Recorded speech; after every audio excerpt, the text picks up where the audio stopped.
we both were like, I'm gonna cry. I got teary-eyed when I heard.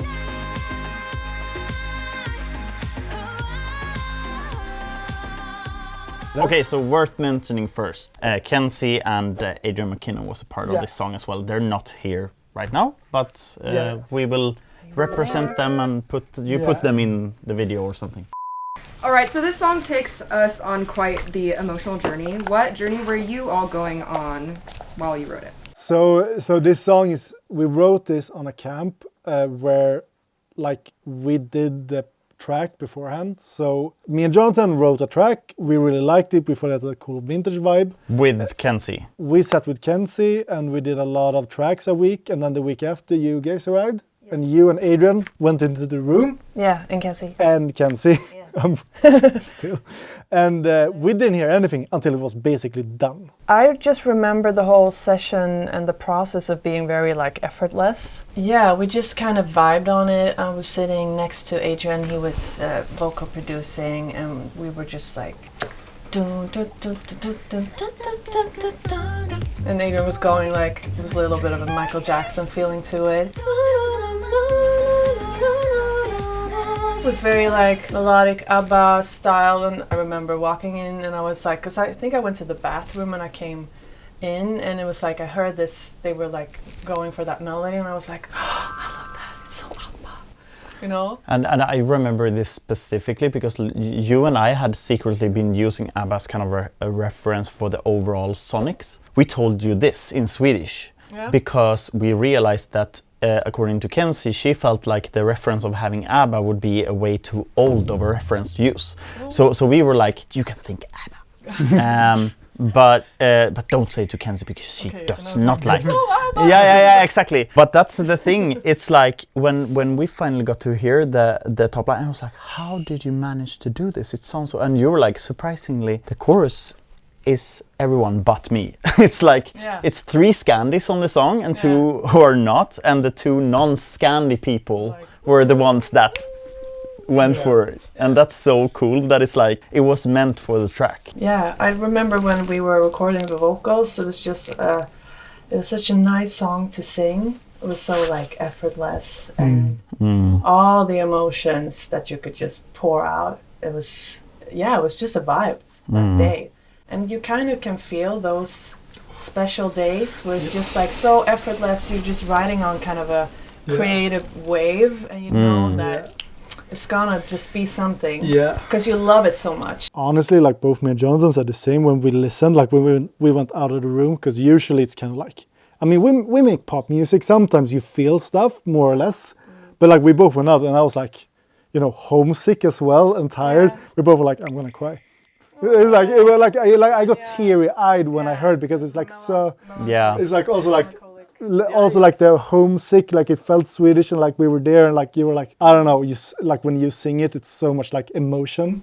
Yeah, it has very so nice. You channeled. It's a good key for me to sing in. Yeah, but it's like it's by far one of the best demo vocal performances you've ever made. This instance is like one of the few times where it's literally brought tears to my eyes, because it's like, you know, you get goosebumps, you get like, you know, heavens are open up and all that. It's like it's bells, whistles, angels, all of that. You guys made that, and it was like I could have never asked for a better top line on top of a track like that. Do you want to go through some vocals?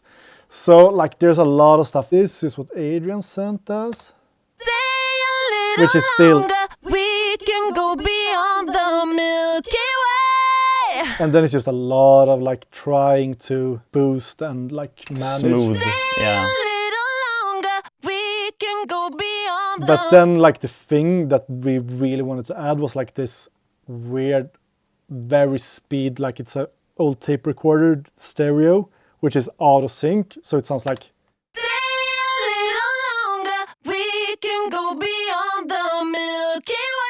Which gives it a weird wobbly, like it's violence, but it's also like the tuning becomes a little like, but you mix that with the actual lead and you get like this. Stay a little longer, we can go beyond the Milky Way. Which is kind of like we recorded it, like it's so well recorded, and like I guess back in like the 70s they would have loved to record it that way, but then like it's a lot of cool wet stuff, so it's like.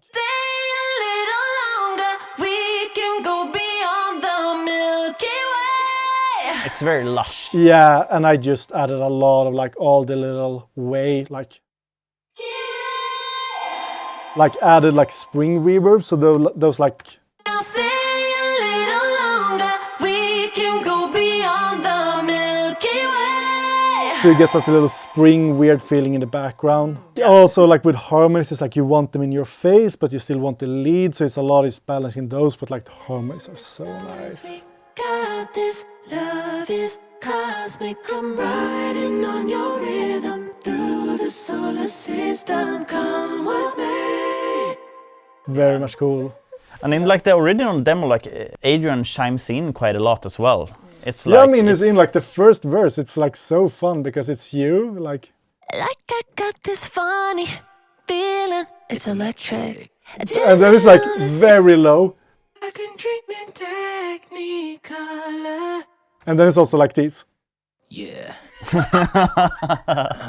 sorry, Adrian. So it's like. Got me feeling good. Not thinking quite the way I should. You threw. It's just so nice. So many small, lovely details. Yeah, it's a lot about that. And then it's just like, honestly, adding a ton of space so it sounds epic. Like, I love this run. In another space and time, had me leave this world behind. Oh, yeah. Don't usually go this far, but there's So, like, something very about the kind of way dry. we shine. I just can't say goodnight. Oh, And it's like, I can never say goodnight. Oh yeah, still big. 'Cause your love is cosmic. and it's just like so big in the back. So when you listen to everything, you get like I that. can never say goodnight. 'Cause your love is cosmic. You're riding on your rhythm. And then like into through the the solar system. into like the last chorus. It's so beautiful. It's really, really beautiful. I find it interesting that a lot of the harmonies or even just octaves are in head voice while the main line is belted. Is there a reason for that? I think at the end, just to make the lead really just punchy, but not too big, because it's still like you want it to be kind of a solo part or something. I don't remember, but yeah, didn't feel like it needed much more. Like the main lead could carry itself. Usually it's like the falsettos usually add a lot of just small crisp to it. It's like it's about texture and you screaming that on top of the lungs, like it's a hard song to sing. Yeah. And you do it perfectly well. And I said, no, it sounds freaking amazing. The thing is, like, for you to dub in the same energy, it's like, I don't know how much that would bring to the overall vocal performance or the mix. It's better to just add another type of, like, performing it. It's like a balance because like you really want to fill all the space, but at the same time the lead is like the lead. It needs to shine. All the dubs and everything is like you cut it like crazy just so like everything, like all the T's and S's, like all that stuff just disappears. So like the lead is like. I can read in the stars. We got this. Love is cosmic. I mean, to be honest, I must have been tired. This is too much S. But it's kind of like you try to take all that away to like just make the lead is always like the start and the end of all the phrases, and like everything just backs away from the lead, so you always hear that. No, but it's kind of like we do a lot of music and a lot of it isn't even released, unfortunately. But it's kind of like you want to deliver the best you can do. It's kind of sad to just be like, oh, someone else will record this. So like we don't care, but it's also like nice because I've listened to this song 400 times before the actual release because like I love this song. So like you want to do it as good as it can get, even though they're gonna re-record and like. It's as a Swede, it's like it's especially with the music video as well of like Midsummer and such. It's like I guess they were highly inspired by the movie Midsummer, but it was also released around Midsummer. Everything was very like, and it's such a Scandi sound, and it's made by like 3/5 being Swedes. It's like it's such a beautiful thing, like the entire final product. Yeah. It's one of my favorite songs ever, and it's mostly because it's like I am so proud and so incredibly happy that I was a part of something that is like I could have never made a song like this on my own. It's like everyone pulled their strings and kind of like put all their like 110 energy into making this. I don't know, it's just very, like what they did was so cool. And like very Red Velvet as well, still. Yeah. A little bit creepy, a little bit haunty, but it's also like it's such a nice, good feel song. It added an extra dimension, making it a little bit quirky in the music video, I feel. And speaking of quirky, I feel like this chorus phrasing is a bit quirky. It isn't every day that you have a 6-bar phrase in pop music. When Ellen and Adrian received the top line, was there anything that threw you, or you just like glided over it and just resolved where you felt the resolution was going to happen? It's like I believe the track was 6 bars, and I think it's I want to say something clever of like, yeah, we had this grand plan of all that, but it was literally, I think we did the chord progression of having, let's see if I can just bring the chords up here, yeah, and then going up here. And then what do we lead to here as like the last round for the last 2 bars? That leaves 8 bars. We couldn't find that final chord to do it. And then it's like this leads to the tonic.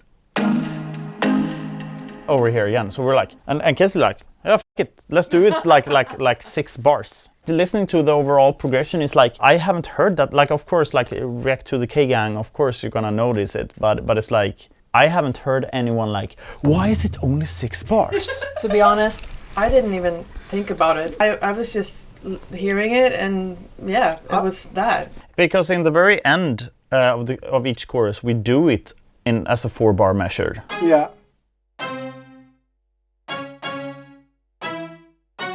I think it's just like it didn't flow as well. The track isn't really spacey. It's quite earthy in a way. I feel like it doesn't sound like space. It doesn't sound like sci-fi or anything like that. It sounds quite homey. Yeah. And for having the overall concept and all the melodies to be very spacey, very dreamy, that also kind of gives it a nice contrast. Yeah. Then it was like the the main guitar thingy. Kudos to Adamame. Our dear friend and producer. Adam took the time to record the guitars, but then we ended using his guitars, but making it sound more stiff and sampled. Like this is the MIDI thing, and that is not there anymore. It's mainly oh yeah. So it's like both that, and then it's also like yeah, here in the intro. Yeah, this is Adam's. It's really shitty. And it's like we really chopped it up and just tried to make it sound less real in a way. And that going, of course, along with the bass line. It's funky.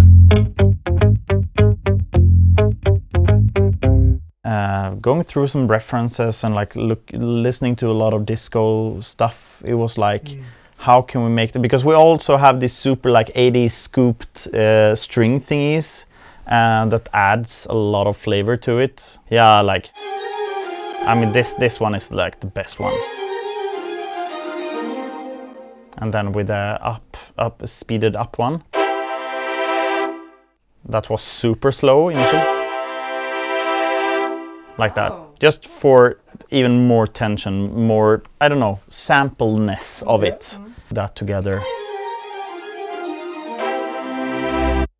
And also adding like, oh, shit, I have so many effects on this. How does it sound without it?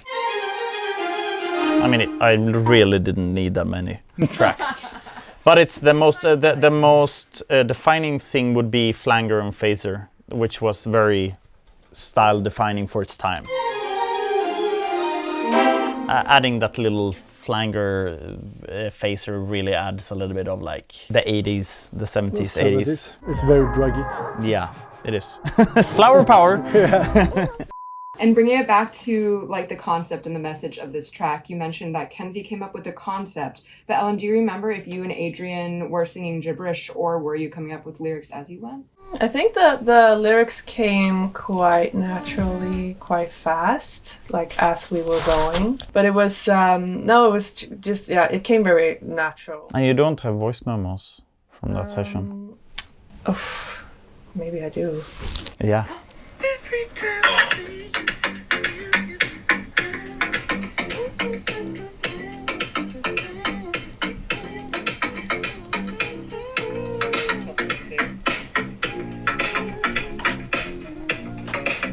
So that came very fast, like. The recording.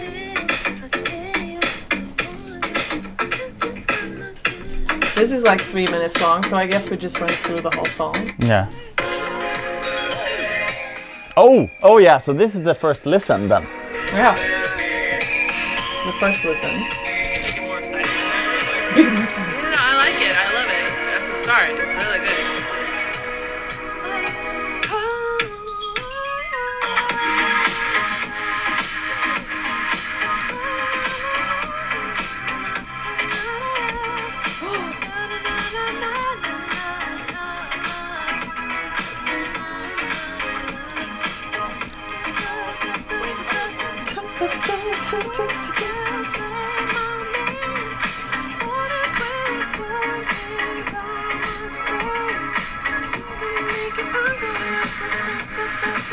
There's a lot more grit to the track. Yeah. You really stripped it down. Yeah, that's what I mean. Like we beautified.